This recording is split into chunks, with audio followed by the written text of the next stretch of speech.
Hello नमस्कार दोस्तों, कैसे हैं आप सब। तो दोस्तों, जैसा कि आपने थंबनेल पे पढ़ ही लिया होगा कि आज हम बात करने वाले हैं लाल डोरा की ज़मीनों के बारे में।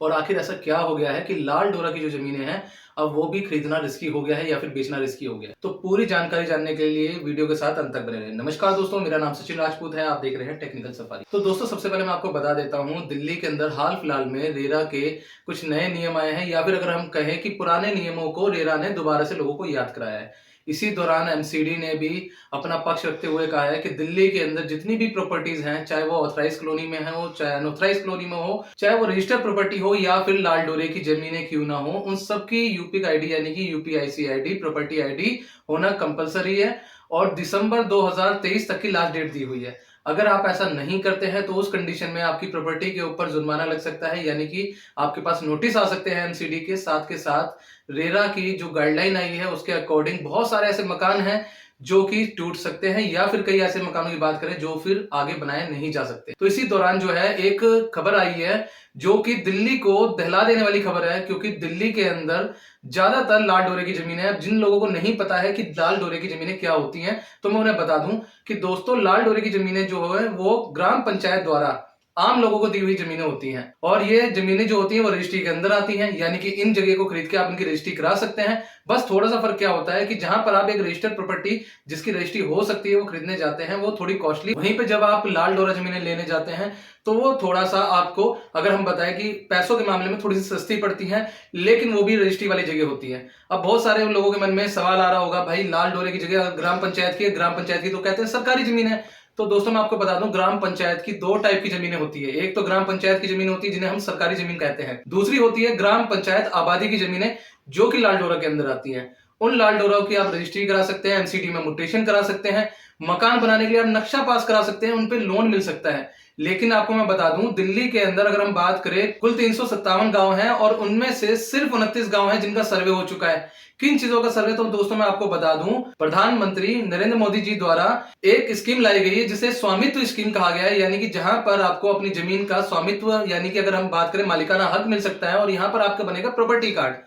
और ये जो प्रॉपर्टी कार्ड है वो सिर्फ लाल डोरा की जमीनों के लिए बनने वाला था। लेकिन जब लाल डोरा की जमीनों के लिए पेपर मांगे गए, जब बोला गया कि आप अपनी प्रॉपर्टी के पेपर दीजिए, तो उस कंडीशन में जब लोगों ने रजिस्ट्रार ऑफ, या फिर हम बात करें कि जहां पर प्रॉपर्टी के डॉक्यूमेंट्स मिलते हैं, उन सभी डिपार्टमेंटों की उन्होंने दर दर ठोकरें खा ली, तब पता चलता है कि भाई लाल डोरा की जमीनों के तो पेपर जो है ही नहीं।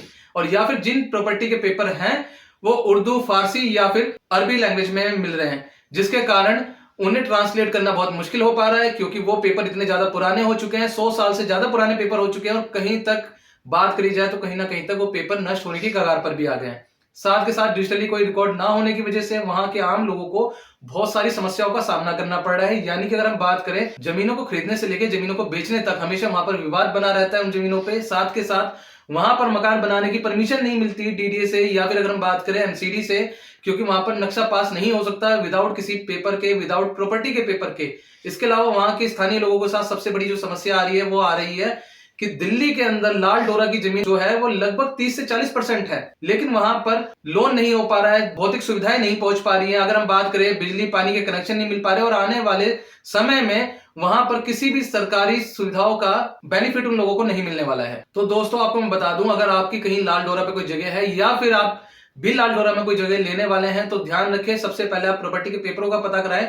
क्योंकि लाल डोरा का ये जो नियम है 1908 से लेकर 1911 के बीच में आया था, जिसके बाद इसमें कई बार बदलाव भी हुए, लेकिन तब से लेकर अभी तक किसी भी सरकारी दस्तावेजों में, या फिर अगर कहे आम लोगों के पास, लाल डोरा के पेपर अवेलेबल नहीं है। और अगर आपने भी कोई लाल डोरे की जमीन ले रखी है या फिर आप लेने वाले हैं, तो दोस्तों, मैं आपको कहना चाहूंगा कि सबसे पहले पता कीजिए, अगर आपकी वो जगह फ्री होल्ड है, यानी कि फ्री होल्ड प्रॉपर्टी है, तो तुरंत अपने रजिस्ट्रार ऑफिस जाएं और उसकी रजिस्ट्री कराएं, ताकि भविष्य में आपको ऐसी मुसीबतों का सामना ना करना पड़े। और इसी दौरान जो रेरा के जो नियम आए हैं, अगर आप भी अपना मकान बनाना चाह रहे हैं, तो दोस्तों, मैं आपको एक चीज बोलूंगा कि रेरा के नियमों के अधीन ही अपने मकान को बनाइए।